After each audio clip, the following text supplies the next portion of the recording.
നമുക്കിന്ന് ചെറിയ അയില മീനാണ് കിട്ടിയിട്ടുള്ളത്. വളരെ കുഞ്ഞതാണിത്. അപ്പോൾ ഇത് നമുക്കൊന്ന് വറ്റിച്ചെടുക്കാം. അപ്പോൾ ഇതിലോട്ട് ഉപ്പ്, മഞ്ഞൾപ്പൊടി,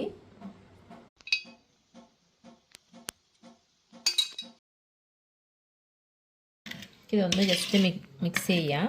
എന്നിട്ട് കുറച്ച് വെള്ളം കൂടെ ചേർത്തിട്ട് ഒന്ന് വേവിച്ചെടുക്കാം. ഇതിലോട്ട് കുറച്ച് പുളി കൂടെ ചേർക്കാം.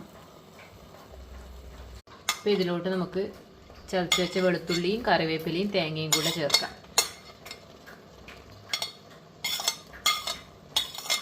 അപ്പോൾ നമ്മുടെ കറി റെഡി ആയിട്ടിട്ട് ഇതിൽ കുറച്ച് വെളിച്ചെണ്ണ കൂടെ നമുക്ക് നനക്കാം. നമ്മൾ ടേസ്റ്റി ആയിട്ടുള്ള മീൻ വറ്റിച്ചത് ഇവിടെ റെഡിയാണ്. നമുക്കിനി ചോറ് കഴിക്കാം.